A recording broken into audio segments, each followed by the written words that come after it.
నమస్తే, welcome to our channel. 2029లో మేమే అధికారంలోకి వచ్చేదని చెప్పి జగన్మోహన్ రెడ్డి ఎప్పుడు ప్రెస్ మీట్ పెట్టినా ఇదే చెప్తున్నారు, బయటకు వచ్చినా ఇదే చెప్తున్నారు.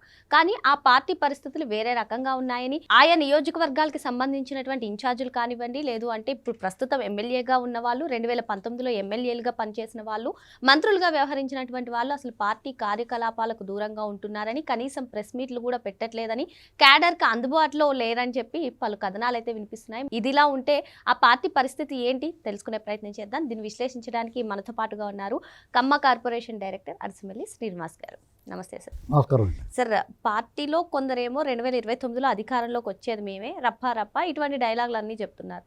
మరొక పక్క చూసుకున్నట్లయితే అసలు పార్టీ పరిస్థితి ఏం బాగాలేదు, క్యాడర్కి ఎవరు కూడా అందుబాటులో ఉండట్లేదు. ఇన్ఛార్జీలు కానివ్వండి, 2019లో ఎమ్మెల్యేలుగా పనిచేసిన వాళ్ళు, ఎంపీలుగా పనిచేసినటువంటి వాళ్ళు, మంత్రులుగా పనిచేసినటువంటి వాళ్ళు, ఇక ఆ పార్టీ సీనియర్ నేతలు కూడా అసలు క్యాడర్ని పట్టించుకోవట్లేదు, పార్టీ వ్యవహారాలను పట్టించుకోవట్లేదని పలు కథనాలు వినిపిస్తున్నాయి. అసలు ప్రస్తుతం పార్టీ పరిస్థితి ఏంటి? మరి 2029లో అధికారంలోకి వచ్చే ఛాన్స్ ఉందంటారా? వాళ్ళు చేస్తున్నటువంటి కామెంట్స్ని అసలు ప్రస్తుత పరిస్థితిని ఎలా చూడాలంటారు? అంటే మీకు ఎలా ఉంటుందంటే అండి, ప్రతిపక్షంలో ఉన్నప్పుడు వాళ్ళ వాయిస్ గట్టిగానే ఉంటుంది. ఎవరిదన్నా ప్రజలు కూడా ఆసక్తిగా ఉంటారు. సోషల్ మీడియాలో కూడా వాళ్ళకి ఆదరణ ఉంటుంది.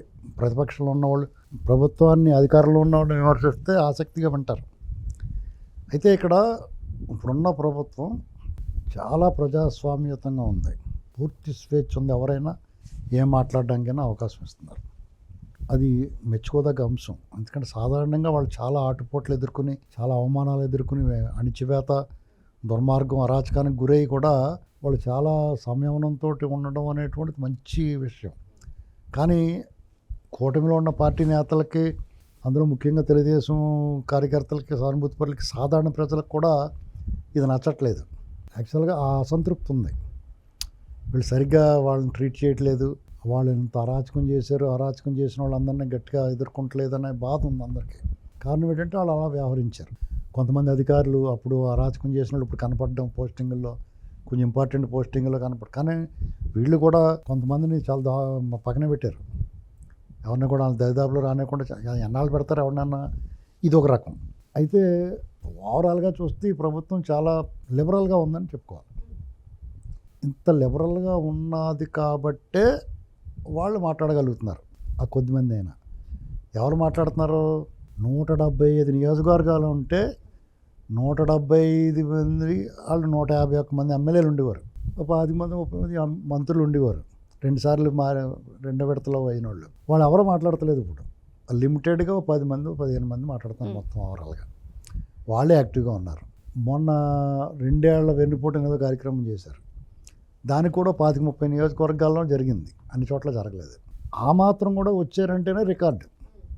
ఎందుకంటే ఆ మాత్రం సేకరించగలిగారంటే నిజంగా పెద్ద సక్సెస్ఫుల్గా ఏం రాలేదు, కానీ ఆ మాత్రం కూడా చేయగలిగారంటే. ఎందుకంటే ఈ ప్రభుత్వం చాలా సంక్షేమాన్ని బ్రహ్మాండంగా అమలు చేస్తున్నారు. రోడ్లు, ఇలాంటి మౌలిక వసతులు మనం ఇమ్మీడియట్గా నిత్యం మనం ఎదుర్కొనే వాటిల్లో ఈ ప్రభుత్వం చాలా బాగా చేసింది. అన్న క్యాంటీన్లు కానీ, రోడ్లు కానీ, బస్సుల్లో ఫ్రీ కానీ, ఇలాంటివి చాలా అందుబాటులో ఉండి సంక్షేమం. కొన్ని పథకాలు దీర్ఘకాలికంగా ఉపయోగపడతాయి, ఎప్పటికన్నా ఛానల్ తర్వాత ఉపయోగపడతాయి. కొన్ని ఏందో అప్పటికప్పుడు ఉపయోగపడతాయి. ఈ రెండు చేస్తున్నారు వీళ్ళు. కాబట్టి ఎవరికి అసంతృప్తి ఉండడానికి అవకాశం లేదు. తెలుగుదేశం కార్యకర్తలకు అసంతృప్తి ఉంది. ఏంటి, కొంతమంది ఎమ్మెల్యేలు సరిగ్గా బిహేవ్ చేయట్లేదు, సరిగ్గా దగ్గర పెట్టుకోవట్లేదు, కార్యకర్తలను పట్టించుకోవట్లేదు, లేకపోతే వైసీపీ వాళ్ళని దగ్గర చేర్చుకుంటున్నారు. ఇలాంటి బాధలు కొన్ని చోట్ల ఉన్నాయి. అంతే తప్ప ఈ ప్రభుత్వం అరాచకం రా బాబు, ఈ ప్రభుత్వం దుర్మార్గంగా ఉంది, ఈ ప్రభుత్వం దోపిడీ చేస్తుంది, మనం ఎలా బతకాలి అనేటువంటి బాధ అయితే ఏ కోసైనా లేదు. ఇది ఒప్పుకొని తీరాలి అందరూ. కొన్ని ఇలాంటప్పుడు ఏమంటే చిన్న చిన్నవి కూడా బయటికి కనపడతాయి. ఇప్పుడు వాళ్ళ మీద కేసులు పెట్టకపోవడం లేదు, చాలా పెట్టారు కేసులు. కానీ కొన్ని హైలైట్ అయిపోయిన వాళ్ళు అలాగే ఉన్నారు. రోజా, నాని, పెద్దిరెడ్డి, చంద్రశేఖర్ రెడ్డి, పేరు నాని, బొమ్మన కరుణాకర్ రెడ్డి, ఇలాంటి వాళ్ళు పెద్ద నేరాలు చేశారు, కానీ వాళ్ళకి పెద్ద శిక్షలు పడతలేదు, ఇంకా వాళ్ళకి అరెస్ట్ అవ్వలేదు. ఇదే ప్రముఖంగా కనపడతాయి. మద్యం కేసులో 300 మంది అరెస్ట్ అయిపోయి, రేపు జగన్ కూడా అరెస్ట్ అయిపోతాడు. అది చావట్లే ఆ జనాలకి. కొంతమంది మీడియాకు వచ్చి వాళ్ళ తాలూకు ప్యానలిస్టులు ఇష్టం మాట్లాడుతున్నారు. సాక్షులు అయితే పచ్చి అబద్ధాలు విషం కక్కుతున్నారు ఓ రకంగా. దీని కంట్రోల్ లేదు. అలాగే వాళ్ళకి అనుకూలంగా చాలామంది విషం కక్కుతున్నారు.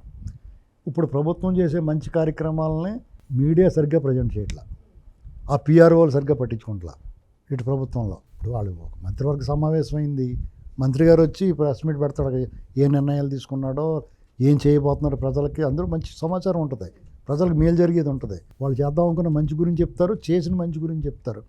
అది ప్రజల్లోకి వెళ్ళాలి కదా, మీరు చేసినవి చెప్పుకోవాలి కదా.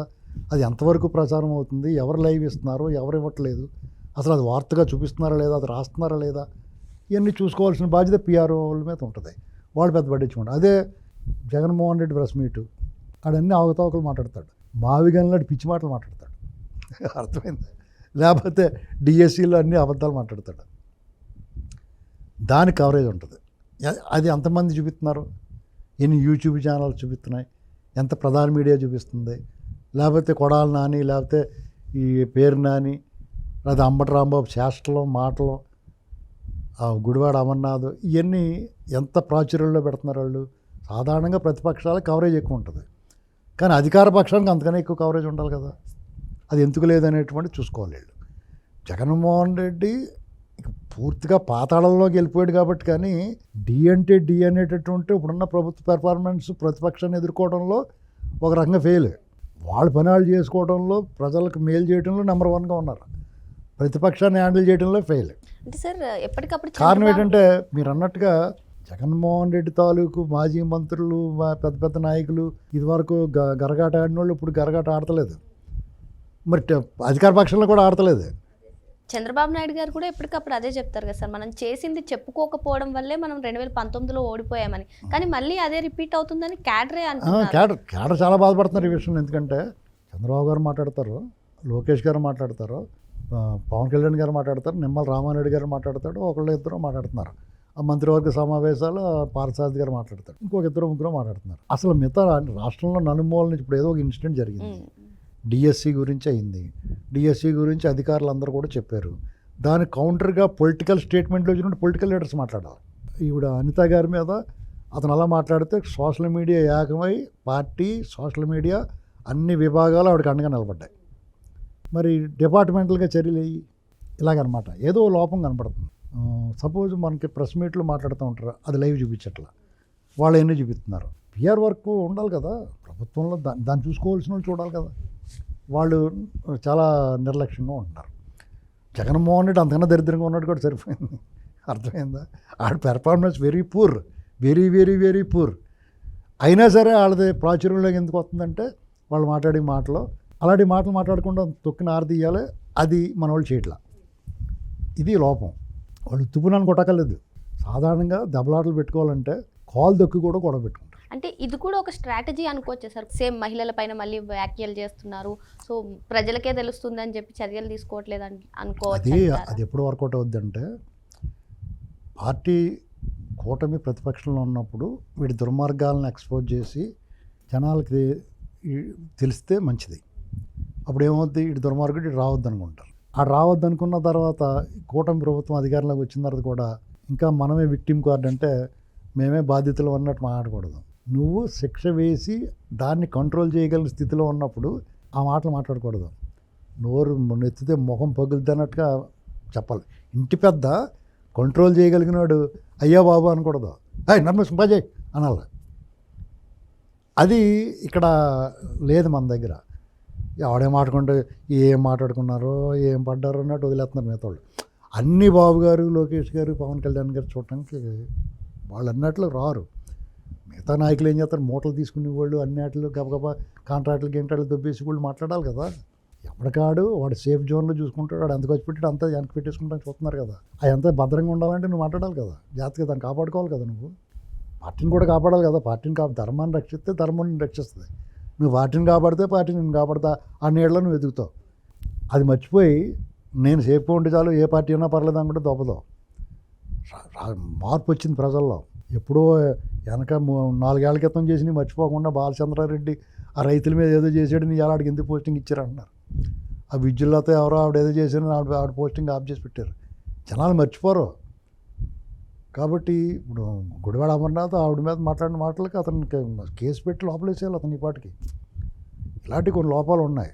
ఇక జగన్మోహన్ రెడ్డి అంటారా, అతను ఏమన్నా పుంజుకుంటే కొంతవరకు రాయలసీమలో కొద్దిగా పుంజుకోవచ్చు, అది కూడా గెలిచేసి భారీ ఎత్తున గెలిచి గతంలో గెలిచినంత గెలుపు రాదు, కొంత మెరుగవుద్ది.